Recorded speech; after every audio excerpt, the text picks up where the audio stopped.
Welcome to China in Focus. I'm Tiffany Meyer. Our top story: the Trump administration is back in court, locked in another legal battle over tariffs. Could a judge put the sweeping duties on hold? China's factory output just saw its sharpest drop in years. Meanwhile, U.S. steel and aluminum prices are spiking after Trump moved to double tariffs on both. Two men facing up to 40 years behind bars for allegedly smuggling U.S. missiles and drones to China and spying on overseas Chinese dissidents. More on the case.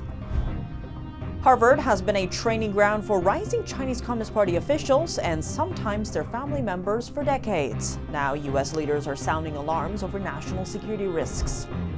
And French President Emmanuel Macron issuing a stern warning to China: North Korea's backing of Russia and Ukraine could draw NATO into Asia.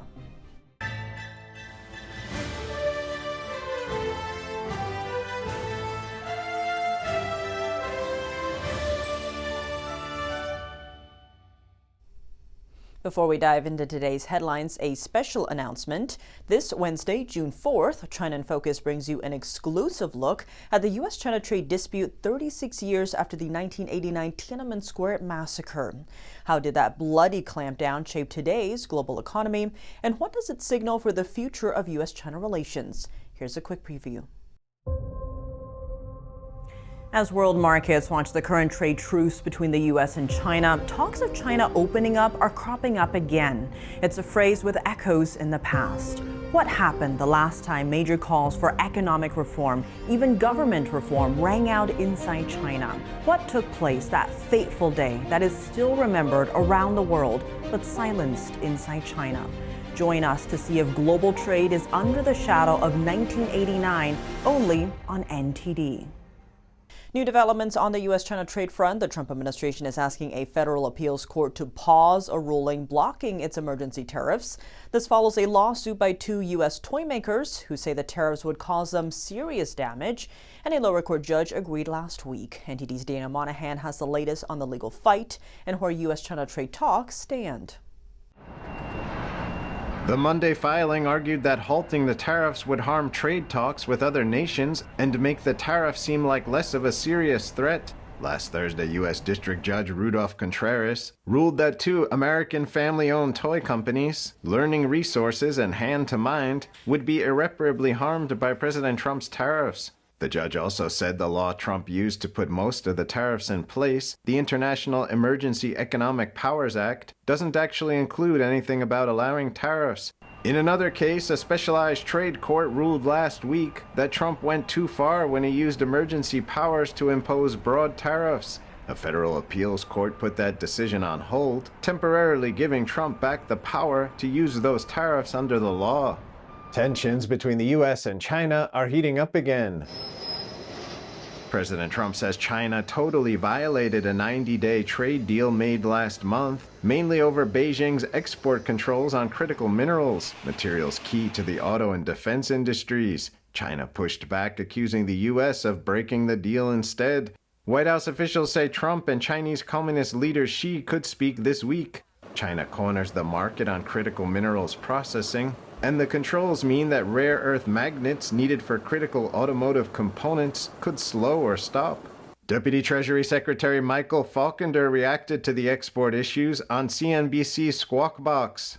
They are slow walking the exporting of the critical minerals, of magnets in particular, that are supposed to be unlocked by that agreement. And so unfortunately, we are getting back to exactly the non-tariff barriers that we have been working with China on for years. Falkender says accusations by the Chinese regime that the U.S. has violated the terms of the Geneva Trade Agreement due to semiconductor exports are not grounded in reality. Meanwhile, Reuters is reporting that the Trump administration wants countries to give them their best offer on trade negotiations by Wednesday.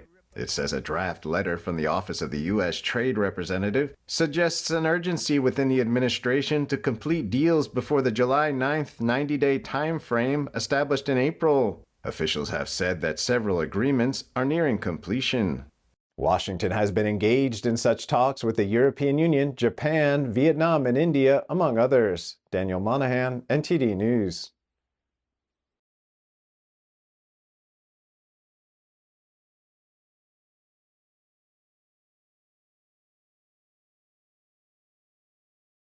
The president has warned of major economic consequences if courts strike down his tariff policies.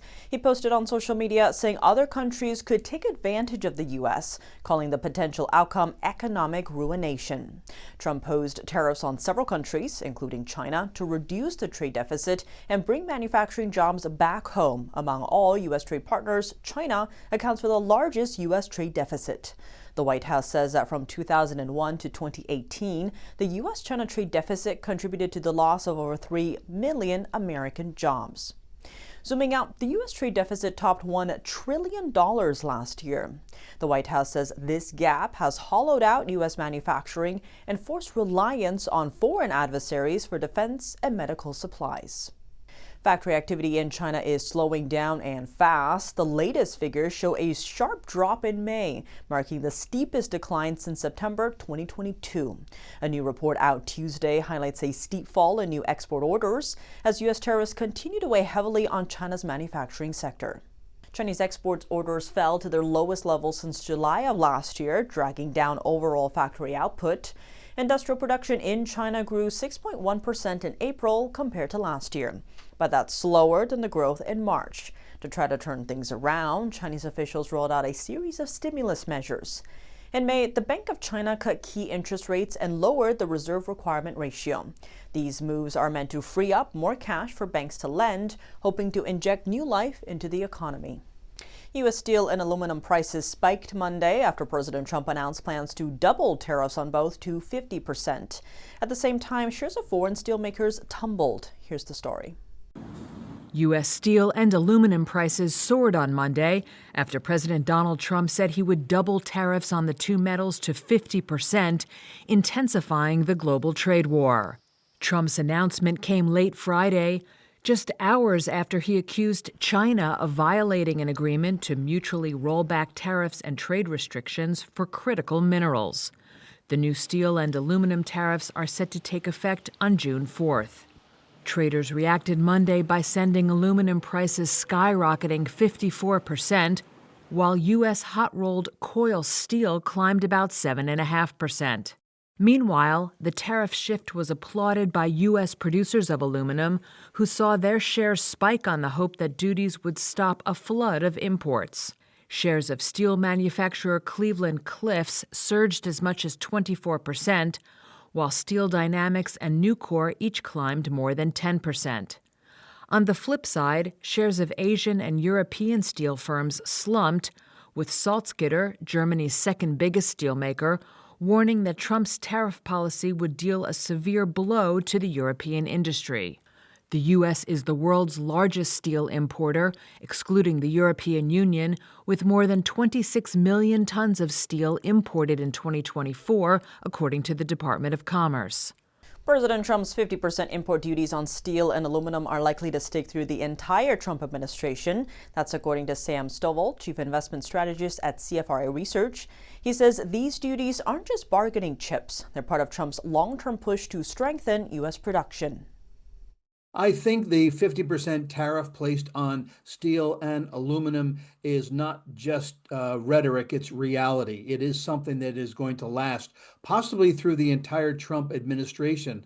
Our Washington analysis political strategy arm believes that the administration is trying to do is to drive new capacity within the U.S. for both steel and aluminum production, rather than simply trying to use this as a negotiating ploy. Sure, you might see some leeway with individual countries where there would be quotas that are set up. And we also don't think that we'll have big changes made with either Canada or Mexico, but we do believe it'll be a big contention with the EU. Some industry experts cast doubt on whether the tariffs will stick given Trump's past reversals, but they do agree that higher metal prices and uncertainty could slow U.S. industrial activity. And that's all for today's China in Focus on YouTube. For more, head to Genjing World. Federal grand juries have charged 2 foreigners with smuggling U.S. military technology to China, along with other crimes. Find out how U.S. law enforcement tracked them down. Catch the full episode every Tuesday on Genjing World. To watch, simply click the link in the description box down below or search China in Focus at genjingworld.com.